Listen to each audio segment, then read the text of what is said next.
Hello again, Jim Dowson here, your guest presenter with the Daily Templar Report. How are yous all? God bless each and every one of yous. I just made it here.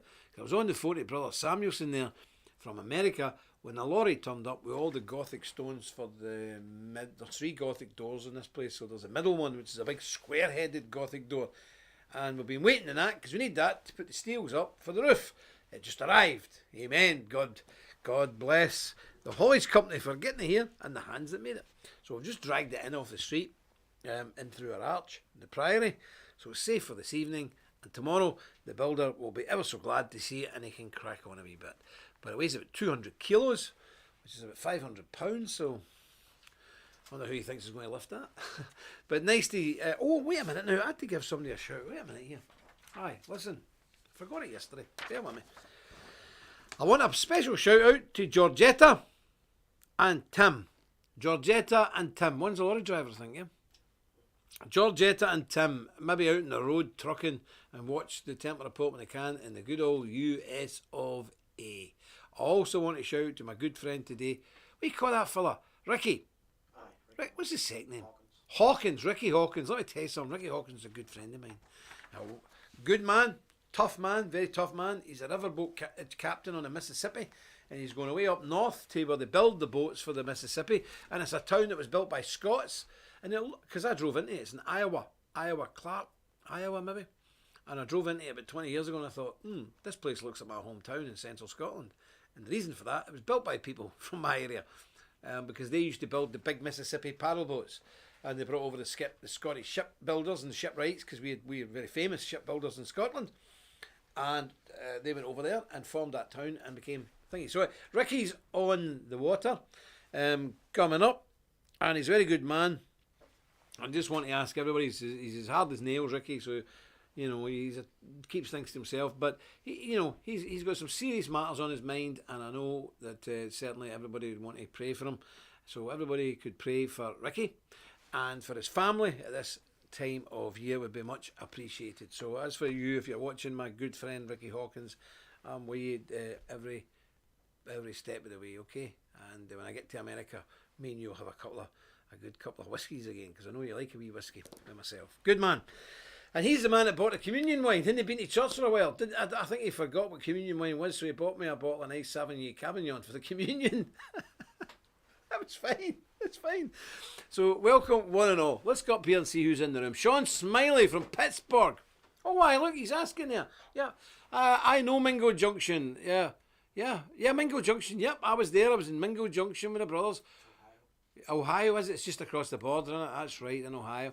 Oh, it's a wild place, isn't it? We were looking at a church to buy there, actually. Then we went right along the river, and there was a lot of churches there. There was brand new churches for like $50,000. Incredible. But it's a strange place. Iwan Eggerstrom, God bless you. Mr. Robello, God bless you. Jonathan Badine, how are you, sir? And your good lady. Jonathan, I know you send me messages in that Discord thing, but I'm hardly ever in it. But I pop in now and again, so I'm not being ignorant. I'm never in that thing, but I do pop in now and again. Okay, Ryan McGinley, hi Jim, how you doing? I ordered my because a few weeks ago. We have a tenner guy said come by Christmas Day. What is it? Right, don't message up here because it's a waste of time. Go on the website, contact us, send us a wee message there, Ryan. You know, it's up the top right hand side of the website. Contact us. It comes through to the live feed. We'll be on it like a rash, brother. And if it's like, let us know right away today if you can, and we'll be on that if it's for your granddad, okay? Let us know, brother. Christopher Strid, how you doing? In fact, Ryan, what is it? Can you tell? Because I don't know if your granddad watches this. If he doesn't, tell us what it is, and we can get a head start on it. Christopher Strid, how you doing? EMS Rejuvenation, Mr. Machocha, how you doing? William, got a bit? Oh, no, we're going too fast. William, what is that? Spooler? I thought it said sulphur. My goodness. Colette Whitney, my good friend, that lovely lady. How are you? God bless you. Ralph Rowley, how you doing? Ewan Eggerstrom, good man. Jim Young. Who else have we got there? Right, keep going. Is that us? No, is it? How many's in the day? 82. Really? Why is there only that there? I don't know. Will do. Okay, Ryan, just let us know what it is and we'll see. Oh, there you go. There's the Scorpion. He's in. Jen McInerney calling for insurrection act to be enacted. That put the fear going. Yeah. Oh, good. Oh, that's interesting. Keep us in there. Right, we need to go and look for them. Yeah, we need to go and find them. Where are they? Do we know? Let me look into that matter for you. Good. This, Martin Butler from Denny in Scotland. Yes, I used to go to Denny, the railway bar, I believe. I used to spend quite a lot, too much time up there when I was a youth, to be quite honest with you. Yes, in Denny. Rough old village, if I remember right. But there we go. So, okay. So let's have a wee look and have a wee read at the good book. Proverbs. Remember, we're in Proverbs 15, and I want to read you verse 9. Proverbs are brilliant. You don't have to be smart to understand it. That's why I like it.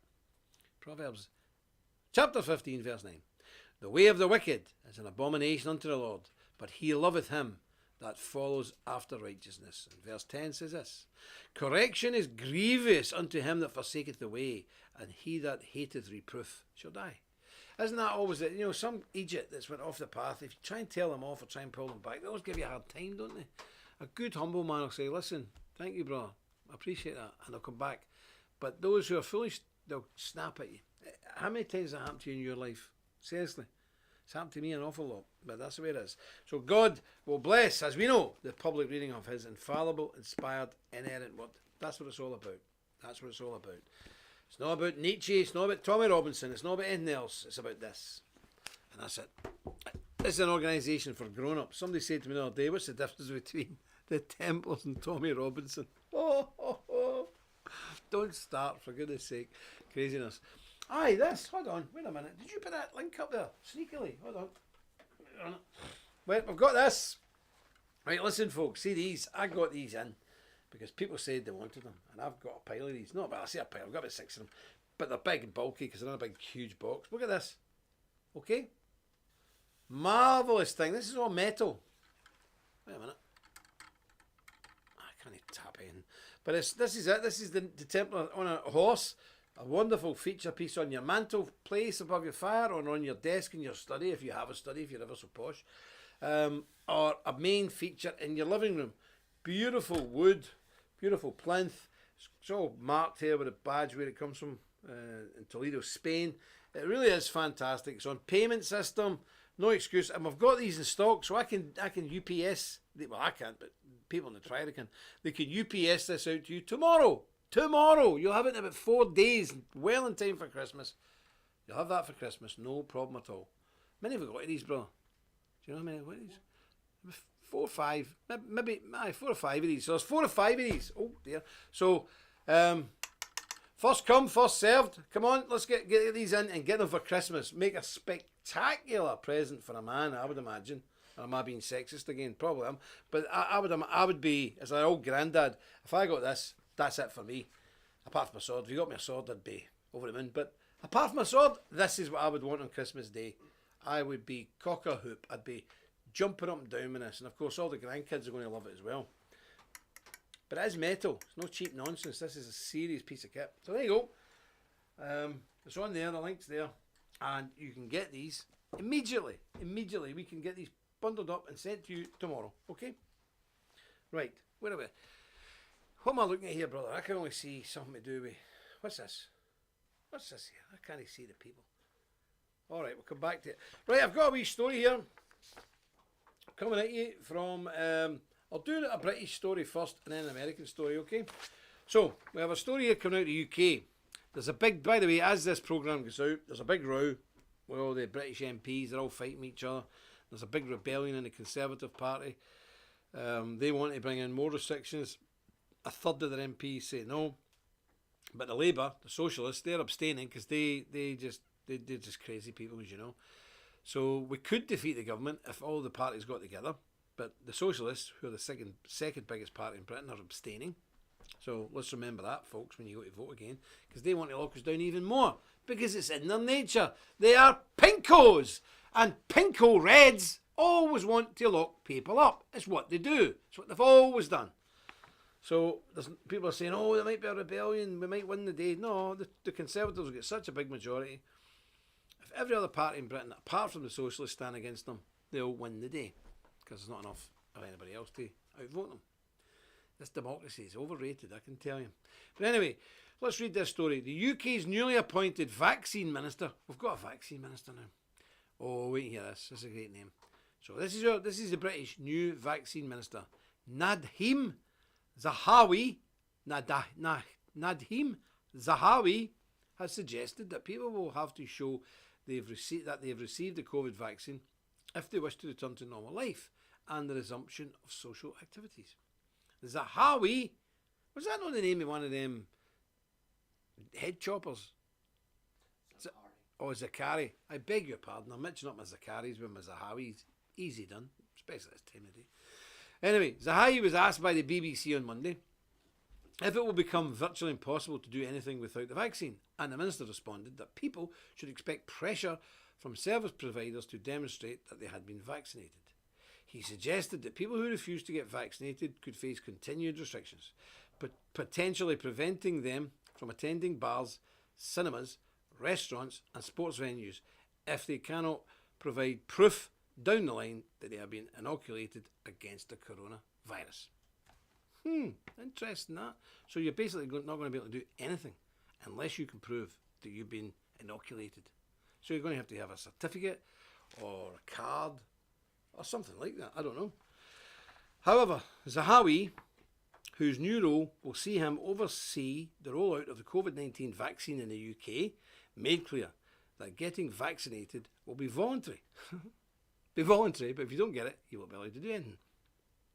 Although he strongly encouraged it, he believes it will be good for the community and the country if people receive the jab. I bet you he does. I bet you he does. Baroness Harding, who is responsible for the existing NHS Test and Trace app service, recently told her team that it may be turned into a kind of COVID-19 passport. Yeah, that displays people's inoculation status. The Department for Transport is also reportedly considering stamping the actual passports of individuals who have been vaccinated to show they are safe to travel, avoiding delays at borders and border crossings, an issue with international travel pickups again next year. When international travel picks up again next year. So, told you, they ain't messing with us. So they're saying, no, it's entirely voluntary. I mean, it's up to you. If you don't want to take it, it's fine. Well, when something's voluntary, that implies that you have a free and equal choice. You take it, you don't take it, and there is no penalties for your choice. But when you say something's absolutely voluntary, but if you choose not to take up the vaccine, you will not be allowed to work, you're not allowed to leave your home, you won't be allowed on a bus, you won't be allowed on a train, you won't be allowed in an airport, you won't be allowed to leave the country, your kids won't be allowed to go to school. It's hardly a voluntary thing then. Because basically you've got two choices. You cease living and stay in your house like a hermit for the rest of your entire life, or you take the vaccine. Where's the choice? Where's the choice? But friends, we told you, and when everybody else was talking rubbish, the Templars told you this, almost a year ago now. This is how it was going to plan out. I mean, let's get the perspective here. When people were telling you folk out there that this would all be over in a few weeks, well, first of all, let's rewind. When people were telling you this was real, we told you it wasn't. When folk were saying this is something to be scared of, we told you it wasn't. When people couldn't understand what was going on, we clarified it. We said the virus is not to be scared of, it's the power that the government are going to grab. That's what to be scared of. When people were looking forward to the lockdown being over in April and May, we told you, no, it'll be back in again in September. And we've told you the truth every time. And when people were saying the vaccine won't be pushed on as we told you it would be. And in our opinion, this lockdown let loose will go on for maybe another year or two until they've really got us where they want us. And as I told you yesterday, you've got intelligence officers and everybody now involved in this trying to manipulate us so that we do what the things. So,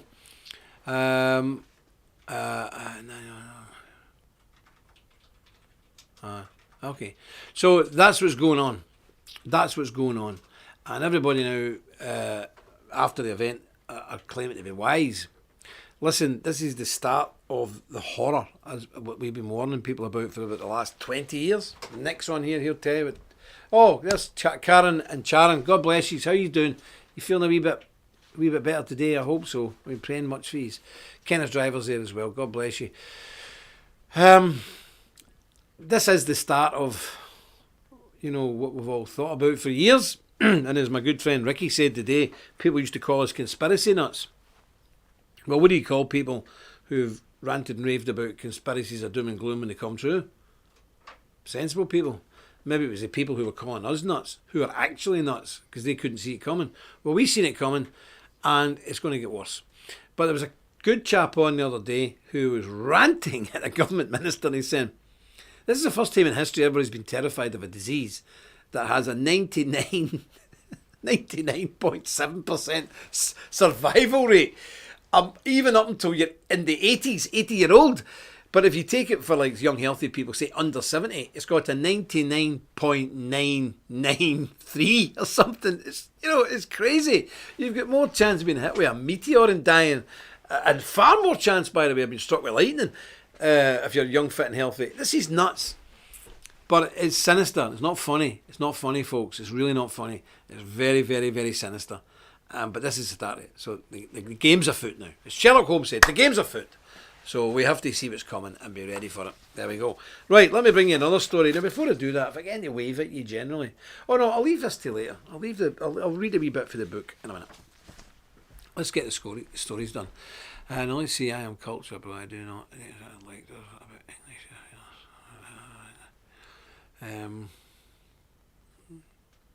Yeah, of course. Well, there's the problem. There is the problem, yep. And...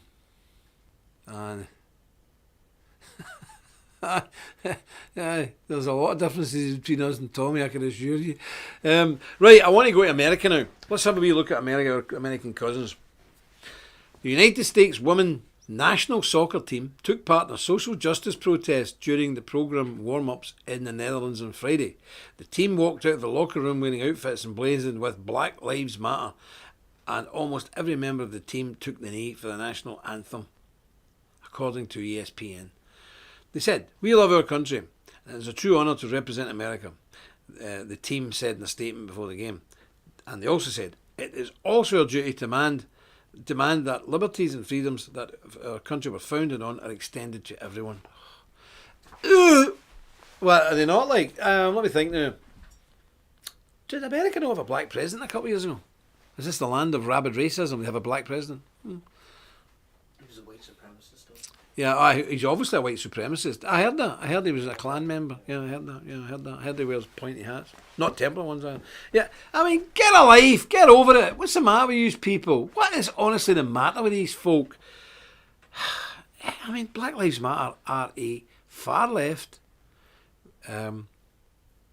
Marxist, militant, racist group. And everybody's supporting them. Imagine it if everybody started supporting the Klan. And you came out and took the salute for the Klan salute and ran out onto the NFL when they're doing the Super Bowl, whatever it is in America, there's a big burning cross in the middle of the park. Whole thing's nuts. Anyway, the match was the team's first since the death of George Floyd May the 25th due to stoppage in play caused by the coronavirus pandemic. Scamdemic. The US women's soccer team has not shied away from taking a stand on social justice issues in the past. One of the team's most famous fights is the one for equal pay and an end to gender discrimination within US soccer.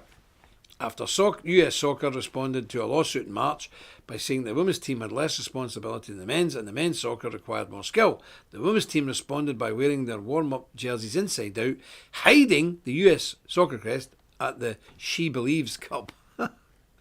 A judge dismissed the claim for equal pay, but the team's allegations of gender discrimination are still being tried. Look, I tell you what we do. Who's in charge of this mob? Who's in charge of this American football stuff? Scrap it. Scrap the team so you can't behave yourself. Ladies, until you learn to behave like grown-ups and sensible and civilised human beings, it's over. Go away and do something else. Away and brush hair or do whatever you want, whatever girls do. But you're not playing football anymore because it's for gentlemen. Who know how to behave themselves. So we gave you an opportunity. We gave you every opportunity, and you blew it. You know, then I've got loads of kids and loads of grandkids. You know, and they'll all say, "Oh yeah, I could do that. Let me do it, Dad. Let me do it, Dad." And you let them do it, and they make a mess of it. You say, "That's it. You can't do it until you grow up and you become mature enough to take responsibility for this." Same with these silly women. Get rid of them. That's it. Scrap it.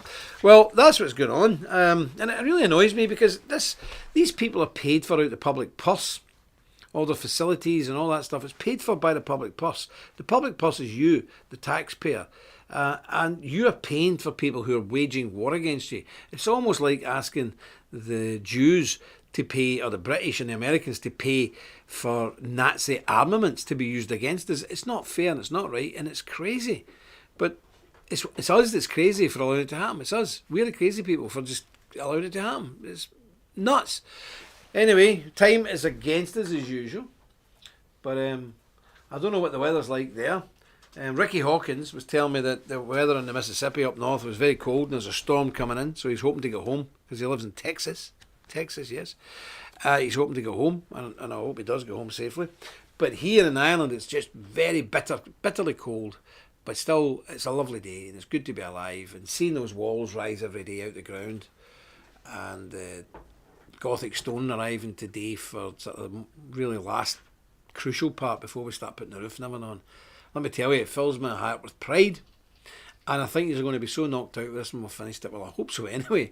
We have taken a lot of care and a lot of, real racking our brains how to make sure this looks beautiful for you. So when you come over, it's everything you think it will be. It's in a humble village. The Priory here is quite a humble place, but out the back we've got the beautiful church, but it's still a very humble church, and the chapter house, which is really nice. But again, we try and keep everything humble but functional. So I can't wait till it's done and then you can come and see it. And I really like sitting out there of an evening with the big candles burning in the chapter house with a big chicken or a turkey on the table and some nice stuff and nice conversation and a big open fire, and we can sit there together because this is for you. This is you. You own this. This is your piece of real estate. You own it, and we're all going to sit there and have a lovely time in the wee small hours. That's what I'm looking for. That's what I'm looking forward to. A gargantuan, that's a nice word, gargantuan effort. Oh, aye. Well, it is. But you know why they lumbered me with this gargantuan effort? Because I'm an Ulster Scot. I'm Scotch-Irish. And sometimes we're stupid. And if we knew how big it was, we wouldn't have done it. If I'd been an Englishman or a German, I'd have analysed it beforehand and said, this can't be done. And certainly I'm not doing it, and ran a mile. But because I'm Scotch-Irish, we have a can-do attitude. And we do it. Look back on it now. If I'd have known then what I know now. But that's why they pick the right people for the job. Sneaky, some of your people, very sneaky. Anyway, I want to read a wee bit out the book again. Remember the Deuce Vault book? Let me get the cover out. There you go. Beautiful. So I'm going to read a wee bit out again today. And it's still in the... Who's really LARPing, because a lot of people say we're LARPers because we have swords and we dress in capes and all that. But this is idiots who don't know anything about churches and ecclesiastical garb and things like that. You can imagine the type. But I want to read this wee bit here. So this is from page 217 in the chapter entitled Just Who Really is LARPing. That's live action roleplay. Certainly not us. Finally, let us recall our biggest achievement to date, or one of our biggest achievements to date, which gives the lie to any idea that because of our swords and axes and cloaks, we may be outdated compared with some groups who post up edgy memes and do a lot of talking online. Ooh, edgy memes. Ooh, Soros is running for the hills. Never forget that the Knights Templar are one of the most powerful and long-lasting memes in the entire history of the West. That is precisely why we have a plan to form an international traditionalist influencing society. On this revived order is not just a letterhead or an internet body, but a real life bricks and mortars organisation. As for online campaigning, the way in which the social media network built by the Knights Templar International contributed seriously to the votes for Brexit and Donald Trump 2016 is covered elsewhere in this compilation, so you can read that in more detail. So we don't need to take up any more time to reiterate the facts here. If you encounter anyone who doubts this, you can show them our reproductions of the appalled front page reports published by several of the most important newspapers in the English-speaking world. So we ain't LARPing. It's very serious. And certainly the New York Times, the Times of London, the Daily Mail, the Boston Globe and everybody else, they don't think we're LARPing. They are very much appalled by what we do. Amen. It's great. So yes, the Knights Templar ask for money. We sell memberships, swords, axes, and such likes. We make absolutely no apology for this because we put our funds, we put the funds we raise into doing good works. It gives us organisational influence and power. We are live, we do take action, and we are not playing at anything. The Templars make things happen. As already noted, we charge less than these kind of liberal Masonic weirdo groups and all the rest of it. Membership, and we don't take out membership from everyone. In fact, from time to time, we turn people down. It's actually quite a regular thing. There's a lot of weird pagans and strange people with some sort of esoteric ideas. We turn them down. But for those who are called to join, called by God, we provide a real sense of belonging, especially for many in the USA, whose people are often naturally rather cut off from ancient European roots. The knighting ceremonies are for even fewer people, but they are very serious and immensely moving events in the lives of those who make the extra commitment and take the oath. They are held in our historic churches, including one of the oldest and most famous and visited in Budapest, because we have contacts and capabilities, especially in that part of the world. So now you know, this is what we do. This is what a real organisation looks like. Not LARPers. Anyway, I think that was a good wee chapter and very, very interesting. And this is the thing, you know, people who call us LARPers, they're basically a talking head on a YouTube channel. It's utterly pathetic. And I would say to these people, come out from behind your keyboards and do something. Go out and help your neighbours, do something constructive, get to church, get a prayer meeting going, do some charity work, or if there's a war zone, go there and help the people of God. You'll do nothing from behind a desk talking to YouTube, says a man sitting behind the desk talking to you on YouTube. But you know what I mean? I don't do this all the time. No. But these people do. They do nothing else. And it's tragic because there are a lot of young men, good young men, who should be doing more. Oh, now, who was that fella I was asking about yesterday who I thought was a pet detective, Ace Ventura? Nick Fuentes. Nobody's come back with really any information for me. I'm really trying to find out what this guy's all about and if anybody knows how even to get in contact with him. So his name is Nick Fuentes. He runs an organisation, I think, called, what is it, America First? America First. He's a big Trump supporter, so that's not a bad thing. And he says a lot of good stuff, but I don't know anybody. I don't actually know anybody who knows him. So if any of your guys know him, let me know, please, if you don't mind. Or how do you get in contact with him? How do you contact this fella or his organisation? Be very interested to find that out, because there's several America Firsts.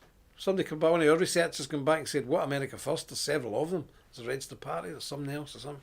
I don't know. It's all confusion to us. We're from the old country, and we get very confused because in the old country, most organisations have a unique name. In America, seemingly not. Many people share the same name. Organisations, I don't know how that works. It's crazy. So that's it. Okay, Kenneth Driver, God bless you. You get to your work. Don't let us hold you back. And to everybody who's watched this today, let me say, God bless each and every one of you. I'll try and get, before the end of the week, we should have that big door head up. It weighs 200 kilos. We'll have that up. We'll have some photos of it. So excited to see it going up. And again, let me just thank every single person who's contributed. The work still goes on, but I want to give you a wee bit of a break because you've been very generous. And remember this thing. We've got these. They're in stock. We can get these in the postie tomorrow.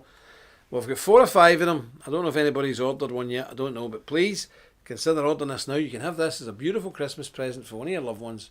And your father or your grandfather, you will get nothing better to give them than this. I'd be over the moon if I got this. I'd be absolutely cock-a-hoop. It's beautiful. It's substantial. It's quality. It's not cheap and nasty. It really is a lovely piece of work. And well worth the money. And we can have this with you in a few days. So the link is there. Do what you need to do. Get organised. Right, I'm off. I think we're bringing on Mr. Griffin tomorrow. Are we? Yeah. Yeah, I don't know. I think he is. Mr. Griffin should be here tomorrow. God willing, of course. All in God's mercy and will. And we'll see what we've got for you tomorrow. But as you know, Mr. Griffin's always got some really tasty stuff, hasn't he? Really, really tasty stuff. So we'll see you then. Yes, he can be done. He shall be here tomorrow. Thank you. Thank you, Nick. We will get you on tomorrow. And I'm sure We'll get a good cue. Oh, and remember, like the video, click subscribe, press the bell, comment below. And please, folk, try and invite folk in tomorrow to see Mr. Griffin, to hear what he's got to say, and just share a nice time with some good, decent, sensible people. Isn't what's life all about? That. So let's do it. So till tomorrow, remember what I always say, and I mean it more now than I ever did. Stick close to God. You won't go far wrong. Do as vault.